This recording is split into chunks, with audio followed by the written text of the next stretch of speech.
Ladies and gentlemen, hold on to your hats, because Disney has done it again. They've taken a classic tale of adventure and turned it into a 2-hour-long nightmare that'll make you wish you were watching a rerun of the Emoji Movie. Yes, I'm talking about the mildly anticipated 2023 movie, Peter Pan and Wendy, now streaming exclusively on Disney+. But don't let the charming title fool you. This movie is anything but charming. In fact, I'm pretty sure J.M. Barrie is rolling in his grave right now. From the casting choices to the CGI, everything about this movie screams cash grab. It's like they took all the worst elements of the original story and turned them up to 11. But don't take my word for it. Sit back, relax, and prepare to cringe as we dive headfirst into the world of Peter Pan and Wendy. Because if there's one thing this movie is good for, it's making us all appreciate the original just a little bit more. But first, if you're not subscribed, hit that subscribe button, like the video, share it on social media, and leave a comment. And if you want to support what I do, become a channel member. More on that later. I'm pretty sure Disney believes that they shove live action into a remake, people will flock to the theaters. But what a waste of time this movie was. This movie is like trying to catch a fart with chopsticks. You'll never succeed, and you'll end up with a bad smell lingering around. Honestly, this movie is the love child of a train wreck and a dumpster fire. I mean, the only thing this movie has going for it is its mediocre visuals. The Disney adaptation of Peter Pan and Wendy tell the story of Wendy, John, and Michael Darling, who are whisked away to Neverland by Peter Pan and his fairy sidekick, Tinkerbell. Along the way, they battle pirates and generally act like entitled brats.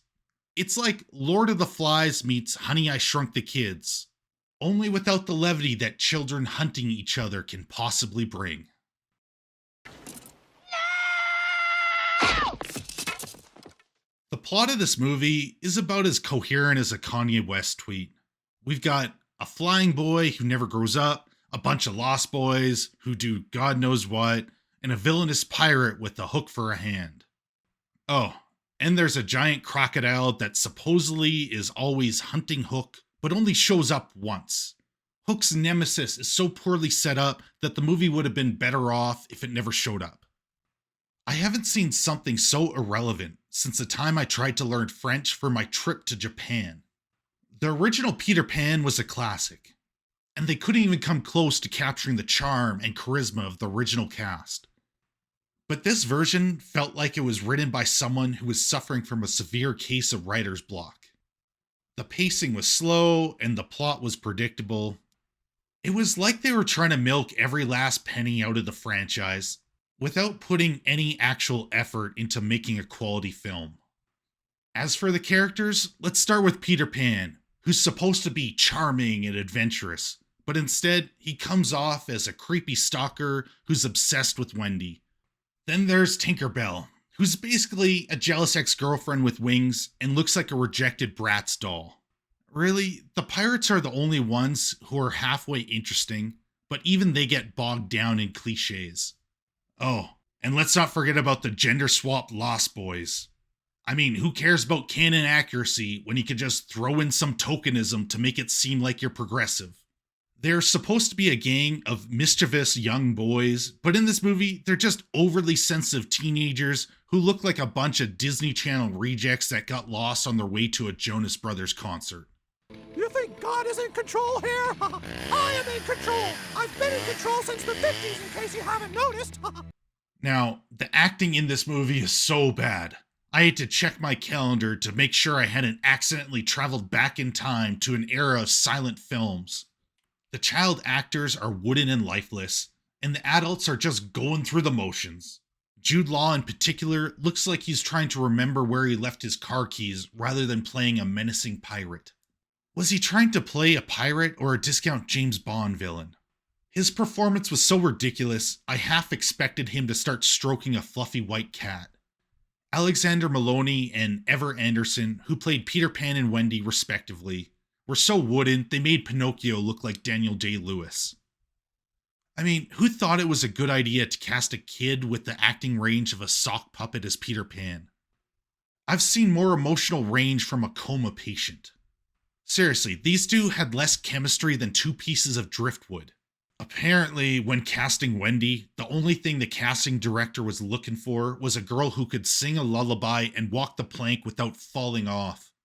Seriously, she had all the personality of a store mannequin, but with none of the fashion sense. David Lowery, the director of this mess, seems to have forgotten that movies are supposed to be entertaining. Instead, he's made a 2-hour snooze fest that makes the audience feel like they're serving a life sentence in a theater without the possibility of parole. It's like he's trying to set a new record for the world's longest yawn. The pacing is glacial, the action scenes are underwhelming, and the cinematography is bland. The direction of this movie is all over the place. The director seems to be trying to create a dark and gritty world, but then he throws in some goofy slapstick comedy that completely ruins the mood. It's like he can't decide if he wants us to be a drama or a comedy. So he just settled for a movie that's as confused as a chameleon in a bag of Skittles.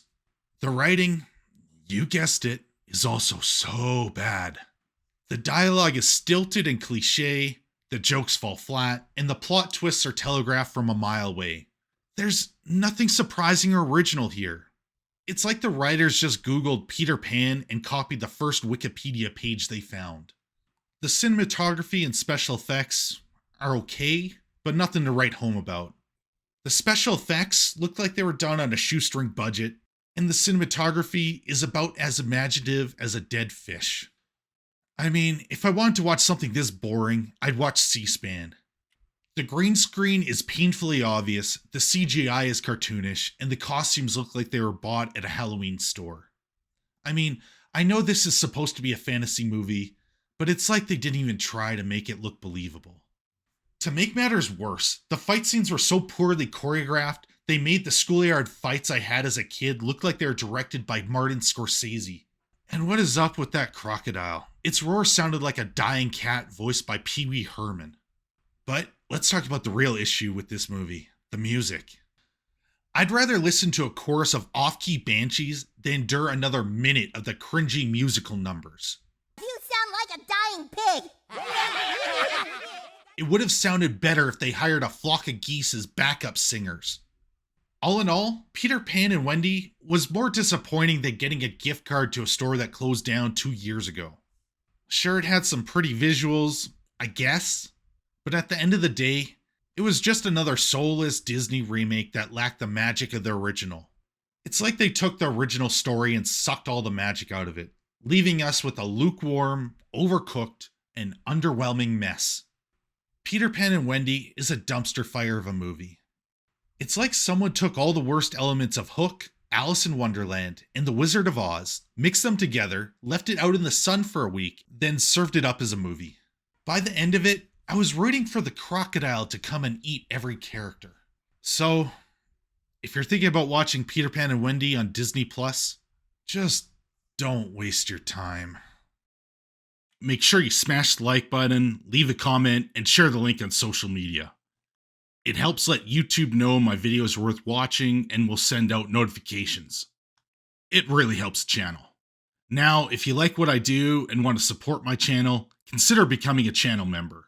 You'll gain access to exclusive content like member live streams and have your name listed at the end of my videos. Young people from all over the globe are joining up to fight for the future. I'm doing my part. I appreciate every single one of my supporters, way more than you know. They're doing their part. Are you?